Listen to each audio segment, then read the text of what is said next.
السلام علیکم جی۔ Drama serial داؤ کی نیکسٹ ایپیسوڈ میں دکھایا جائے گا کہ نیہا کی ماں کے انتقال کے بعد نیہا کی تو بری حالت ہے، اسے بار بار اپنی ماں کی باتیں یاد آتی ہیں کہ اس نے کہا تھا کہ مجھ سے روز ملنے آتی رہنا، اور اسے یہ بھی خیال ستاتا رہتا ہے کہ میں تو اپنی ماں سے ملنے جانا چاہتی تھی، لیکن میری ساس نے صبح مجھے یہ کہہ کر نہیں جانے دیا کہ پارلر جانا ضروری ہے، اور واپسی پر بھی جب میں نے اسے یاد کرایا کہ آپ نے مجھ سے وعدہ کیا تھا کہ تمہیں واپسی پر ماں سے ملاؤں گی، تو یہ کہہ کر منع کر دیا کہ ہر وقت ماں ماں مت کرتی رہا کرو، اب تمہیں اپنا گھر سنبھالنا چاہیے، تمہاری شادی ہو چکی ہے۔ نیہا کو لگتا ہے کہ اسے ضد کرنی چاہیے تھی اپنی ساس کے ساتھ اور اپنی ماں سے ملنے جانا چاہیے تھا، اسے لگتا ہے کہ سارا میرا قصور ہے اور وہ یہی سوچتی رہے گی کہ میں اپنی ماں سے معافی بھی نہیں مانگ سکی ان کے جانے سے پہلے کہ میں نے ان کا خیال نہیں رکھا۔ اب نیہا کی یہ حالت دیکھ کر الماس بیگم کو تو ایک ہی ٹینشن ہے کہ اچھا خاصا اس نے پارلر سنبھال لیا تھا، اب یہ اتنے دن ماں کا سوگ مناتی رہے گی تو پارلر کون سنبھالے گا؟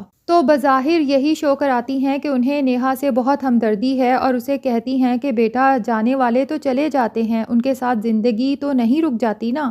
تمہیں بھی اب اپنے آپ کو سنبھالنا ہوگا، جتنا جلدی خود کو سنبھال لو تو بہتر ہے۔ اگر تم یوں ہی روتی رہی اور سوگ مناتی رہی تو تمہاری ماں کی روح بھی بے چین رہے گی، لیکن اگر تم صبر سے کام لو تو تمہاری ماں روز تمہارے خوابوں میں آیا کرے گی اور اسے اپنے ساتھ جانے کے لیے کنونس کرتی ہے۔ نیہا تو اپنی ماں کے گھر سے جانا ہی نہیں چاہتی کیونکہ اس گھر میں اس کی ماں کی یادیں ہیں، لیکن الماس بیگم کو اب یہی ٹینشن ہے کہ کون اس کے ساتھ رہے یا بار بار یہاں کے چکر لگائے، اور عاصم بھی یہی سوچے گا کہ میری بیوی کو آپ لوگوں نے اکیلا چھوڑ دیا، اگر اس کو یہیں چھوڑ جاتے ہیں تو اسے کہتی ہے کہ تم میرے ساتھ چلو، وہاں رانی تمہارا خیال رکھے گی اور میرے بھی پارلر کے بہت سارے مسائل چل رہے ہیں، میں اتنے دن یہاں پر نہیں رک سکتی تمہارے ساتھ۔ دوسری طرف الماس بیگم کو یہ بھی ٹینشن کھائے جا رہی ہے کہ سنبل نے مجھے عاصم سے بات کرتے ہوئے سن لیا تھا جب میں اسے جھوٹ بول رہی تھی کہ تمہارا یہاں آنے کا کوئی فائدہ نہیں، کیونکہ نیہا کی ماں کو تو دفنایا بھی جا چکا ہے۔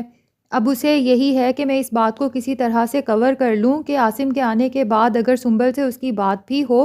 تو عاصم کا دل میری طرف سے برا نہ ہو،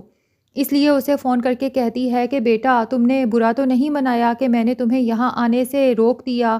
کیونکہ تمہارا بہت حرج ہو جاتا، بڑی مشکل سے تمہیں یہ جاب ملی ہے، اور ویسے بھی اگر تمہاری پروموشن ہو جائے گی تو تمہارا اور تمہاری بیوی کا ہی تو فائدہ ہے۔ عاصم تو خود کو بہت ہیلپ لیس محسوس کرتا ہے کیونکہ ماں کے کہنے پر وہ رک تو گیا تھا لیکن اس کا دل بے چین ہے نیہا کے لیے، اور اسے بھی یہ محسوس ہوتا ہے کہ ایسے کڑے وقت میں اسے نیہا کے ساتھ ہونا چاہیے۔ بہرحال عاصم اپنی ماں سے ہی ریکویسٹ کرتا ہے کہ میں جب تک واپس نہیں آ جاتا پلیز آپ نے نیہا کا بہت خیال رکھنا ہے۔ الماس بیگم کو غصہ تو بہت آتا ہے کہ بیٹا میرا ہے اور اسے فکر نیہا کی ہے۔ بہرحال اب وہ عاصم کے سامنے تو اپنی جیلسی شو نہیں کرا سکتی، اس لیے اسے کہتی ہیں کہ تم کیسی باتیں کر رہے ہو، بھلا ہم نیہا کا خیال نہیں رکھیں گے، تم نے یہ سوچ بھی کیسے لیا؟ اور جناب بیچاری نیشا کے بھائی اور امی بھی اب فائنلی جانے والے ہیں، اس کی امی اداس تو بہت ہیں اور وہ یہی سوچ رہی ہیں کہ عالی کی نوکری کا مسئلہ نہ ہوتا تو میں اپنی بیٹی کو اتنی جلدی یہاں پر اکیلا چھوڑ کے نہ جاتی، نئی تو اس کی شادی ہوئی ہے، پہلے ایڈجسٹ ہو جاتی تو میں جاتی،